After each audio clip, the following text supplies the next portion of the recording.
Many people are worried about the rain here in Orange County. You see at least one person did put sandbags up against their garage. Now, I'm going to turn the camera real quick. I'm going to show you why this person's so worried. This is along Michelle Avenue in the Parkview neighborhood. And as you can see, water all up and down the street here. In Port Arthur, just really at this point looking for whoever still needs to be rescued from any homes. It's kind of a similar situation on a lot of different feeder roads along I-10. We just see tons and tons of boats out here just rescuing whoever they can. The water is almost up to my calves right now, but it's much further down. If you're going to look over towards the junior high school, it was just much deeper, and some did have to make the journey towards the junior high. They were driving down there to evacuate kids.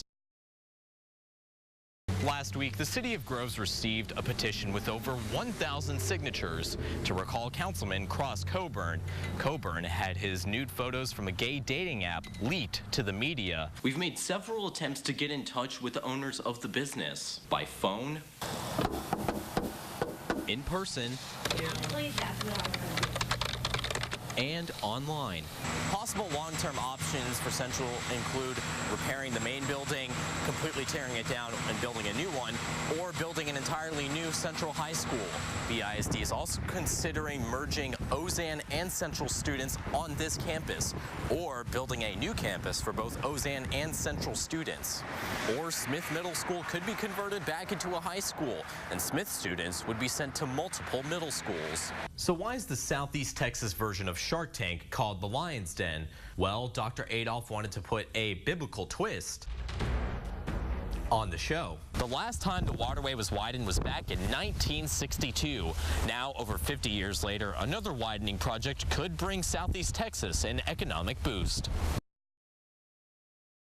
And thanks for joining us this afternoon. I'm Troy Kless. Our top story, a Mauriceville neighborhood is worried over water levels. Signs are still up in Newton County tonight, warning drivers about high water over roadways. Remember the motto, it is, again, you can kind of see it here, eat, sleep, and fish. Nothing else it's you got to worry about. Right? Yeah, it looks good too, man. Of course. All right.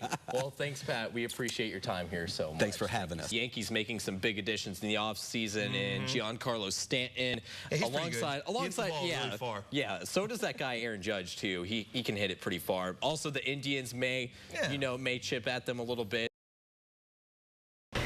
I feel like I'm walking still in a nightmare, but I'm here, you know.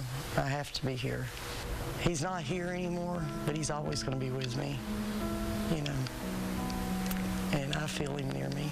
Gwen Haynes has her hands full as a grandmother and mom to 4 kids.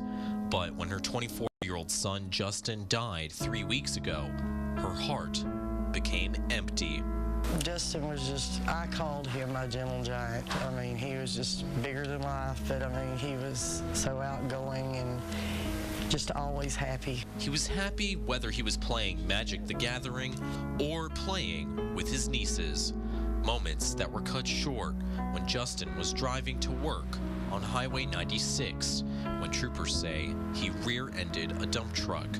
The wreck put him in the hospital where he passed away.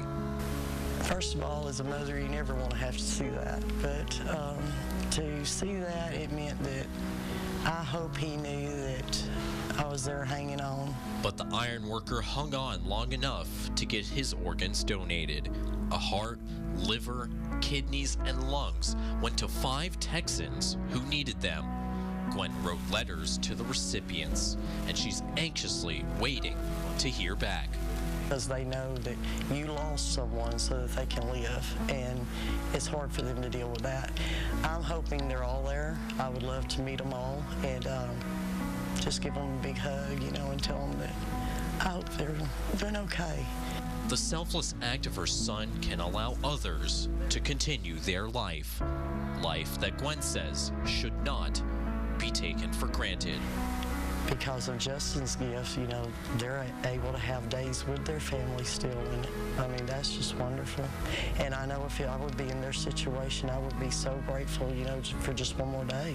I love him, I miss him, and just as I was in life, and I'll be here for him always. I mean, every day.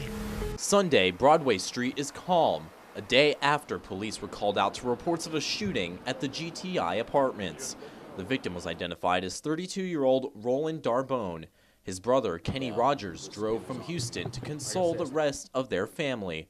Rogers remembers him as a risk taker, a kind man, and a 4-year U.S. Navy veteran. He has a protective spirit. Although he's my little brother, if I ever had a fight, he was there with me. He's actually a lot taller than me, so he's actually like my little big brother. Very, very family-oriented, will give you his last. As Beaumont police continue their investigation, they identified a young suspect, 17-year-old Abravion Javon Holtz from Beaumont. Police say he was not cooperating with detectives during questioning and only had one thing to say before he was taken to jail. I love you, mama, I love you, dad, you know what I'm saying? That's all I gotta say. Meanwhile, Rogers and the rest of his family are praying for strength in this difficult time. I know he wasn't a perfect person, but I just don't feel that killing him was the only option. You know, death is so permanent, you know, and I really feel that there was probably a better way to work this out, you know. While Darbone's death can't be undone, Rogers says he will hold on to the memories of his brother. In Beaumont, Troy Kless, 12 News.